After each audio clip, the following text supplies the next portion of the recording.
Behind the crown and carefully orchestrated public appearances, Queen Elizabeth II harbored secrets that would surprise even her most devoted followers. From using her handbag as a covert communication device to driving Saudi royalty at breakneck speeds, from storing her breakfast cereal in Tupperware to having a Soviet spy curating her art collection for nearly a decade, the late monarch's private life was far stranger than anyone imagined. Here are 15 weird facts you didn't know about Queen Elizabeth II's private life. Fact 1. Soviet spy in the palace. For nearly a decade, Queen Elizabeth II unknowingly had a Soviet spy working inside Buckingham Palace with unfettered access to some of the royal family's most private spaces and valuable treasures. Anthony Blunt served as the surveyor of the Queen's pictures from 1952 until 1972, a prestigious position that gave him responsibility for managing and cataloging the Crown's extensive art collection. What the Queen didn't know was that Blunt had been passing British secrets to the Soviet Union since the 1930s as part of the infamous Cambridge 5 spy ring, one of the most damaging espionage networks in British history. The truly bizarre part of this story is that British intelligence, specifically MI5, discovered Blunt's treachery in 1964 when he confessed in exchange for immunity from prosecution.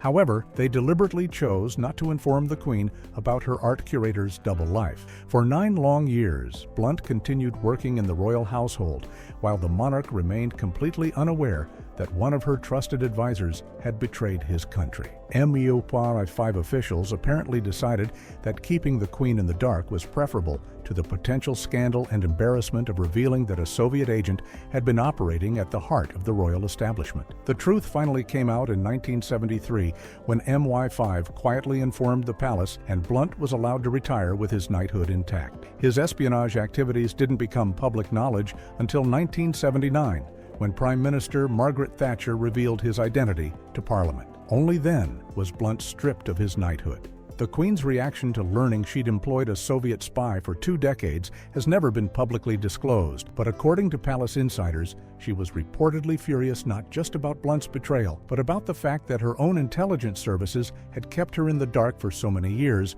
while a traitor walked the halls of her home. Fact 2.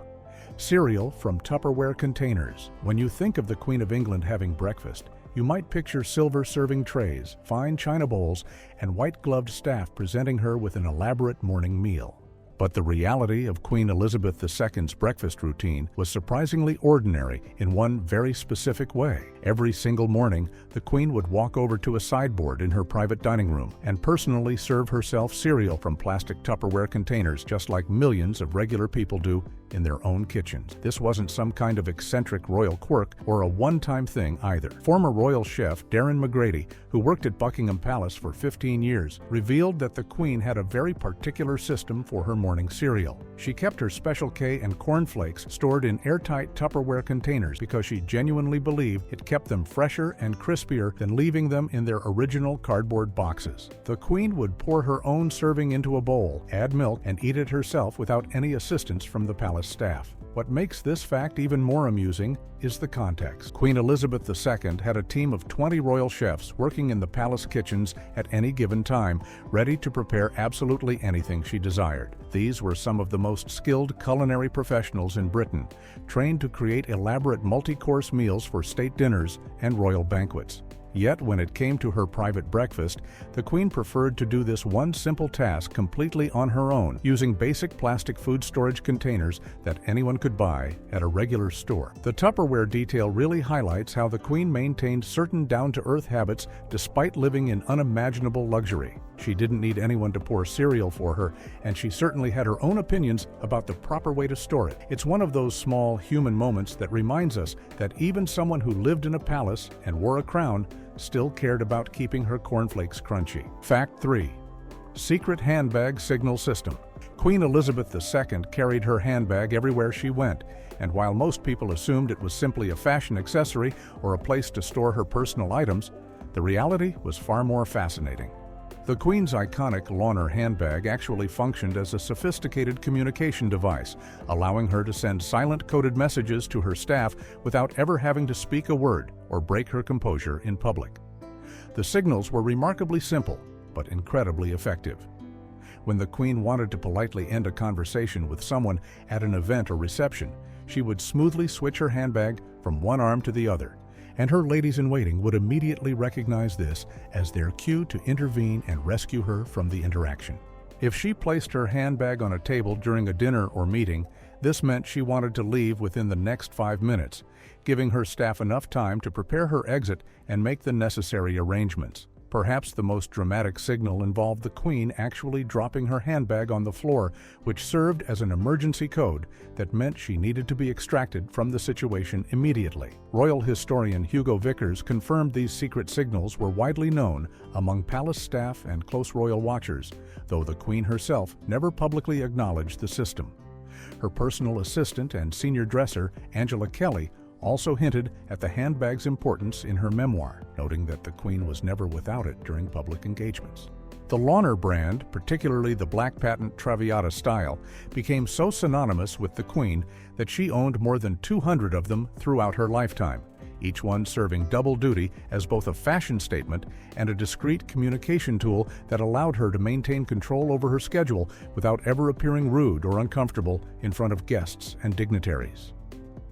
Fact 4. No passport or driver's license. Queen Elizabeth II held 2 privileges that no other person in the entire United Kingdom could claim.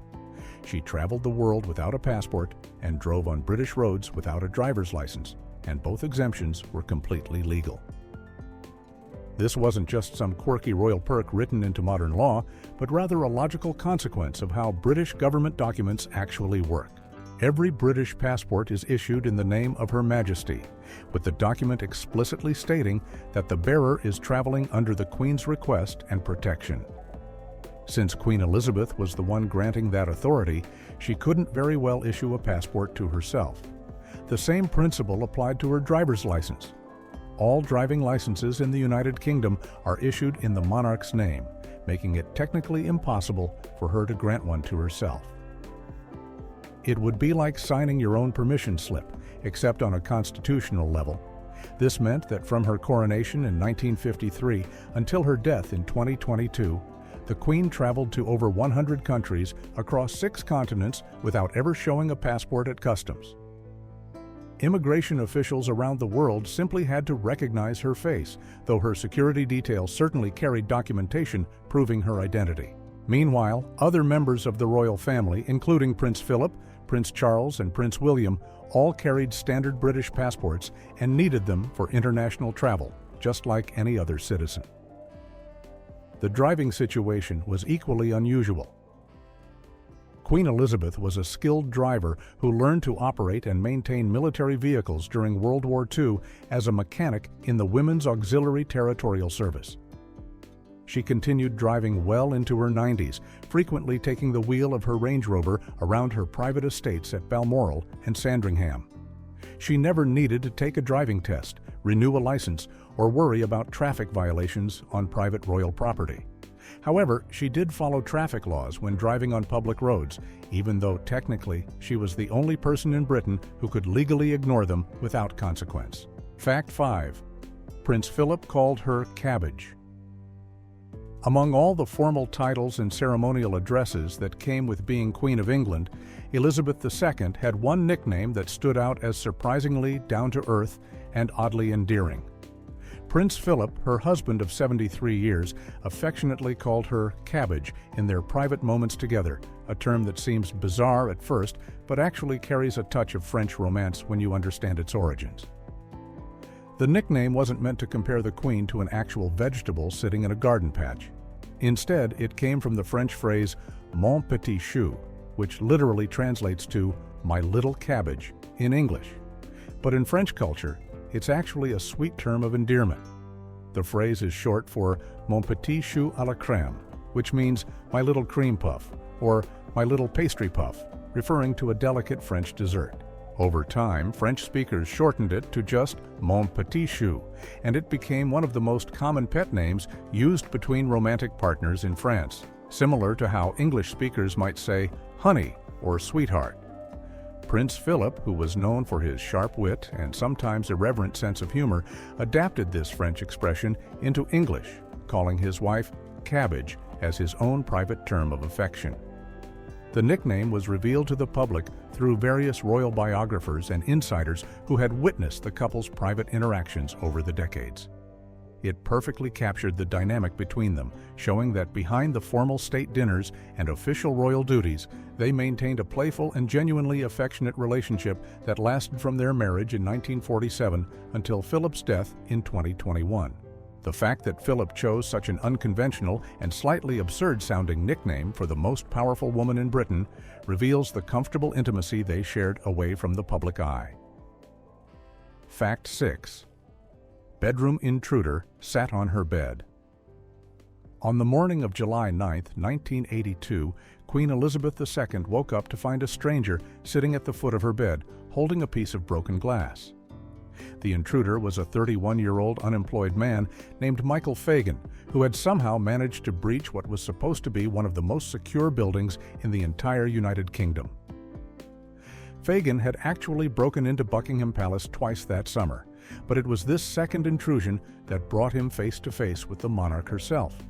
He had climbed over the palace railings, scaled a drainpipe, and entered through an unlocked window before wandering through the halls completely undetected by security. When he entered the Queen's bedroom around 7 in the morning, she was still asleep. Fagan broke an ashtray, which woke her up, and then sat down on her bed while bleeding from his hand where he had cut himself on the glass. Rather than panicking, the Queen remained remarkably calm and even engaged Fagan in conversation for approximately 10 minutes while discreetly pressing the alarm button multiple times, though no one responded. She eventually managed to get him out of the bedroom by suggesting they go find him some cigarettes, and a maid encountered them in the corridor and helped keep Fagan occupied until palace police finally arrived. What makes this incident even more bizarre is that Fagan was never actually charged with trespassing, because at that time, trespassing in the United Kingdom was only a civil offense, not a criminal one. He was only charged with stealing a bottle of wine during his first break-in a month earlier, though those charges were eventually dropped. The security failure was so embarrassing that it led to a complete overhaul of palace security procedures and the resignation of multiple officials. But Fagan himself walked away legally untouched from one of the most audacious security breaches in modern royal history. Fact 7. Wedding dress bought with Rationed coupons. When Princess Elizabeth prepared to marry Prince Philip in November of 1947, Britain was still recovering from the devastation of World War II, and strict rationing remained in effect across the entire country. Even though she was heir to the throne, Princess Elizabeth wasn't exempt from the same wartime restrictions that applied to every other British citizen, which meant she needed clothing ration coupons to purchase fabric for her wedding dress. The government allocated her 200 coupons specifically for this purpose, which was actually a generous amount compared to what ordinary brides received, but it was still a limited budget that required careful planning and consideration. The situation became even more interesting when news spread that the princess needed ration coupons for her wedding dress. Hundreds of women from all across Britain were so moved by the romantic story and so eager to help the young princess that they began mailing their own precious ration coupons to Buckingham Palace as gifts. These were coupons that everyday British families desperately needed for their own clothing and necessities, yet they willingly sent them to support the royal wedding. However, the government had to return every single coupon that arrived because transferring ration coupons between individuals was actually illegal under wartime regulations, regardless of the reason or the recipient. The law made no exceptions, even for acts of generosity toward the future queen. The dress itself was designed by Norman Hartnell and featured intricate embroidery with 10,000 seed pearls imported from America, along with crystals and an ivory silk train that stretched 13 feet behind her. The creation of such an elaborate gown under rationing restrictions was a remarkable achievement that required enormous skill and resourcefulness from the designers and seamstresses. The princess's willingness to follow the same rules as her subjects, combined with the outpouring of support from ordinary British women, demonstrated the unique bond between the monarchy and the people during one of the nation's most challenging periods in modern history. Fact 8. First female royal in military service. When most people think of Princess Elizabeth during World War II, they imagine a young royal safe behind palace walls, far removed from the dangers and hardships of war. But in 1945, at just 18 years old, Princess Elizabeth did something no female member of the British royal family had ever done before. She enlisted in the military and got her hands dirty serving her country. On February 24, 1945, Princess Elizabeth joined the Women's Auxiliary Territorial Service, known as the ATS, which was the women's branch of the British Army. Her official service number was 230873, and she held the rank of second subaltern, which was equivalent to a second lieutenant. But unlike many royal appointments that existed mostly on paper, Elizabeth's service was completely genuine and hands-on. The young princess trained as a mechanic and military truck driver at a training center in Camberley, Surrey. She learned how to strip down and rebuild engines, change tires, repair vehicles, and drive 3-ton military trucks through difficult terrain. Photographs from the time show her in military uniform with oil-stained hands, working alongside other servicewomen without any special treatment. She insisted on getting the same training as everyone else, sleeping in the same quarters and following the same strict military schedule. Her fellow trainees later recalled that Elizabeth took the work seriously and was determined to prove herself as a capable mechanic. She would return to Windsor Castle in the evenings, covered in grease and oil, proudly showing her parents the mechanical skills she was learning.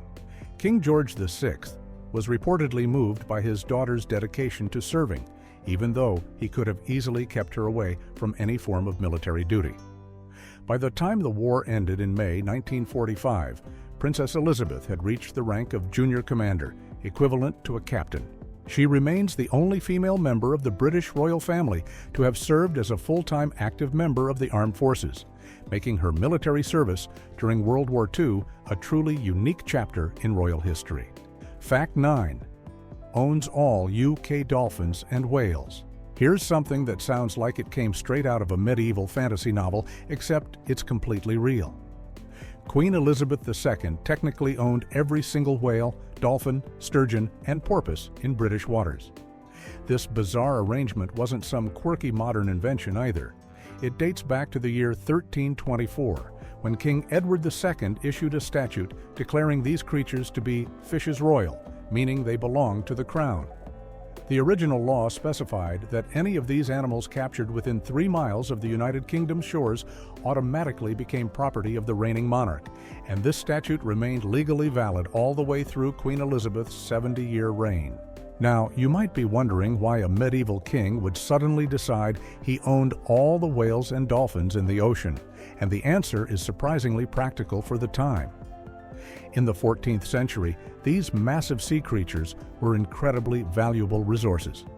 Whale oil could be used for lamps and lubrication, whale bones were used in construction and corset making, and sturgeon was considered such a delicacy that it was reserved for royal banquets. By claiming ownership of these animals, the king ensured that whenever fishermen caught one of these prized creatures, the crown would receive either the entire animal or a significant portion of it as tribute.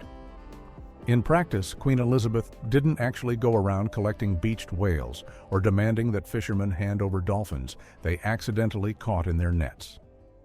The tradition had evolved into something more symbolic over the centuries. However, the law was never officially repealed, which meant that on paper, every whale swimming in British waters technically belonged to her. The royal family's official stance was that they only claimed these creatures when it was deemed appropriate or when the animals needed to be handled for conservation purposes, but the ancient statute itself remained unchanged and enforceable throughout her entire reign. Fact 10. Never gave a press interview. Throughout her entire 70-year reign as Queen of the United Kingdom, Elizabeth II never once sat down for a formal press interview with journalists, a record that remains unmatched by any modern head of state in the democratic world. While other monarchs, presidents, and prime ministers regularly fielded questions from reporters and appeared on television programs to discuss their views and policies, the Queen maintained an iron wall of silence when it came to the media. This wasn't simply a matter of being camera shy or preferring privacy. It was a deliberate and carefully maintained strategy that defined her entire approach to monarchy. The closest the public ever came to hearing the Queen's unscripted thoughts were her annual Christmas broadcasts, which began in 1952. but even these were carefully written speeches that went through multiple drafts and revisions before being recorded. Unlike her children and grandchildren, who have given numerous interviews over the decades, Queen Elizabeth believed that the monarchy should remain above politics and controversy, and that speaking freely to journalists would inevitably draw her into debates and discussions that could compromise the Crown's neutral position. Her advisors and biographers often noted that she feared a single misinterpreted comment or poorly chosen word could create a constitutional crisis or damage the carefully cultivated image of the monarchy. This remarkable silence earned her the nickname Elizabeth the Silent among historians and royal commentators, drawing parallels to historical monarchs known for their discretion. Even during major royal scandals, including the divorces of 3 of her 4 children and the death of Princess Diana in 1997, the Queen refused to break her rule and speak directly to the press about her personal feelings or opinions. The only exception came in the form of official written statements released through Buckingham Palace, which were carefully worded by her communications team. Her commitment to this principle remained absolute until her death in 2022, making her one of the most photographed, yet least heard public figures in modern history. Fact 11. Drove a Saudi prince at high speed. In 1998, Queen Elizabeth II delivered one of the most memorable diplomatic moments of her reign without saying a single word about politics. When Crown Prince Abdullah of Saudi Arabia visited her private estate at Balmoral Castle in Scotland, the Queen had a surprise planned that would leave the future Saudi king visibly shaken. At the time, Saudi Arabia maintained one of the world's strictest bans on women driving, with severe penalties for any woman caught behind the wheel. The Queen, who had trained as a mechanic and military truck driver during World War II, was well aware of this policy. After lunch at the castle, she politely suggested they tour the estate together, and the Crown Prince accepted, expecting a standard royal drive with a chauffeur.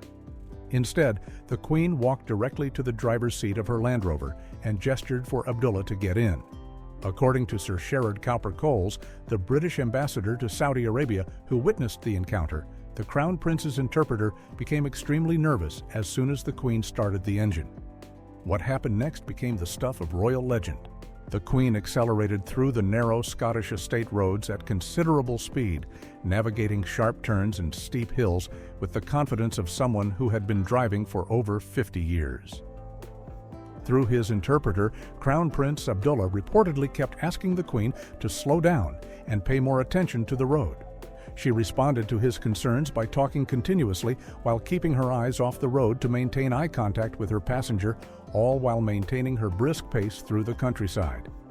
The drive lasted long enough that Abdullah's nervousness became quite apparent to everyone in the vehicle. The Queen never mentioned Saudi Arabia's driving ban or made any direct political statement, but her message was perfectly clear. She demonstrated that a woman could drive skillfully and confidently, using nothing more than her own abilities to challenge the Crown Prince's assumptions. It was vintage Elizabeth, making a feminist point through action rather than words, all while maintaining perfect royal politeness. Fact 12. Sent the first royal email in 1976. Long before most people even knew what the internet was, Queen Elizabeth II became the first head of state in the world to send an email, and she did it all the way back in 1976. This wasn't just some symbolic gesture where someone else typed while she watched. The Queen actually sat down at a computer terminal herself and transmitted the message during a visit to the Royal Signals and Radar establishment in Malvern, England. The research facility was part of Britain's cutting-edge defense and technology network, and they were demonstrating ARPANET, which was the precursor to the modern internet that we all use today. ARPANET had only been operational for about 7 years at that point, and very few people outside of military and academic circles had any idea it even existed. The email itself was sent on March 26, 1976, and the Queen signed it with her royal cipher Elizabeth R, where the R stands for Regina, which is Latin for Queen. The message was part of a demonstration showing how this new technology could revolutionize communication, and palace officials later described her as genuinely fascinated by the whole process. She asked detailed questions about how the system worked and seemed particularly interested in the speed at which information could travel between computers. At the time, sending electronic messages between machines was considered almost like science fiction to most ordinary people. So the fact that a 70-year-old monarch was willing to sit down and personally engage with this technology showed just how forward-thinking she could be. What makes this even more remarkable is that this happened 14 years before the World Wide Web was invented by Tim Berners-Lee in 1990. Most businesses and governments weren't using email regularly until the late 1980s or early 1990s, which means the Queen was literally decades ahead of the curve. While other world leaders were still relying entirely on telegrams, telephone calls, and handwritten letters, Queen Elizabeth had already experienced the future of digital communication firsthand, making her an unlikely pioneer in the early days of what would eventually become the Internet age. Fact 13. Breakfast awakened by royal bagpiper. For most people, waking up in the morning means an alarm clock, a smartphone buzzing on the nightstand, or maybe the sound of birds chirping outside the window. But for Queen Elizabeth II, every single morning of her reign began with something completely different: the sound of bagpipes echoing through the hallways of whichever royal residence she happened to be staying at. At exactly 9 o'clock in the morning, a dedicated royal piper would take up position beneath her window and play a selection of traditional Scottish tunes for 15 minutes straight, serving as the Queen's personal wake-up call, whether she was at Buckingham Palace, Windsor Castle, Balmoral, or Holyrood House in Edinburgh. This unusual tradition didn't start with Elizabeth, though. It actually dates back to Queen Victoria in 1843. Victoria had fallen deeply in love with Scotland during her visits to Balmoral, and she became so enchanted with Scottish culture that she created the position of piper to the sovereign specifically so she could hear bagpipe music every morning. The role became an official part of the royal household, passed down through generations, and Elizabeth continued the tradition throughout her entire 70-year reign. The piper to the sovereign held the rank of warrant officer and wore the full ceremonial military uniform, complete with a feathered bonnet and the bright red Royal Stuart tartan. The morning repertoire typically included classic Scottish pieces like Highland Laddie and the Bonnie Lass of Fyvie, though the piper would occasionally mix in newer compositions. The Queen reportedly enjoyed the tradition so much that she never once asked for it to be stopped or modified, even when traveling abroad to places like Sandringham House in Norfolk, which isn't even in Scotland. The position was considered one of the most prestigious roles in the royal household, and pipers who served in this capacity often described it as the honor of a lifetime, knowing that their music was the first sound the monarch heard each day. Fact 14. Wedding tiara broke on her big day. On the morning of November 20th, 1947, just hours before Princess Elizabeth was set to walk down the aisle at Westminster Abbey, disaster struck in the most unexpected way. The Queen Mary fringed tiara, a stunning diamond piece that the young princess had chosen to wear for her wedding to Lieutenant Philip Mountbatten, suddenly snapped in two while her hairdresser was attempting to secure it to her veil. The delicate platinum frame holding the diamonds simply gave way under the pressure, leaving the bride-to-be without her chosen headpiece on what was supposed to be the most important day of her life. The tiara itself was already steeped in royal history, having been made for Queen Mary back in 1919 from a necklace given to her by Queen Victoria. Princess Elizabeth had borrowed it from her mother, who had also worn it on her own wedding day in 1923, making the sudden break even more distressing for everyone involved. Palace staff immediately went into panic mode, but the young princess reportedly remained remarkably calm throughout the entire ordeal, displaying the composure that would become her trademark throughout her 70-year reign. The court jeweler was summoned urgently to Buckingham Palace under police escort, racing through London streets to reach the princess in time. He worked frantically to repair the fragile piece while Elizabeth waited, still in her dressing gown, with her wedding ceremony scheduled to begin in just a few hours. The jeweler managed to solder the tiara back together successfully, and it was returned to the princess with barely enough time for her to finish getting dressed. The tiara held perfectly throughout the entire ceremony and reception, and photographs from that day show no evidence whatsoever of the morning's near catastrophe. Elizabeth would go on to wear this same tiara many times throughout her life, apparently unbothered by its dramatic malfunction on her wedding day. Fact 15. VE Day Celebration. Incognito. On the evening of May 8, 1945, as all of London erupted in celebration of Victory in Europe Day, two young women slipped out of Buckingham Palace wearing their military uniforms and disappeared into the jubilant crowds filling the streets. These weren't just any eager celebrators. They were Princess Elizabeth, the future queen, and her younger sister, Princess Margaret, given permission by their parents, King George VI and Queen Elizabeth, to experience the historic night anonymously among their future subjects. The 19-year-old Princess Elizabeth, who had been serving as a mechanic in the Women's Auxiliary Territorial Service, wore her military uniform as a disguise, while 16-year-old Margaret joined her in similar attire. Accompanied by a small group of young Guards officers who served as unofficial chaperones, the princesses ventured into the sea of revelers that packed the streets around the palace. For perhaps the first and only time in their lives, they experienced what it felt like to be ordinary citizens celebrating an extraordinary moment in history. The group joined the massive crowd surging through central London, shouting and cheering with thousands of strangers. At one point, they linked arms with complete strangers and joined a conga line that snaked its way through the elegant Ritz Hotel. They walked down Piccadilly, mingled outside the palace gates with people who had no idea they were standing next to the future monarch, and even joined the throng shouting for the king and queen to appear on the balcony. Princess Elizabeth later recalled trying to peek through the palace railings to see her parents waving to the crowds, a surreal moment of being both inside and outside the royal experience simultaneously. Years later, Princess Margaret described the evening as one of the most memorable nights of her life, saying the excitement and anonymity felt almost dreamlike.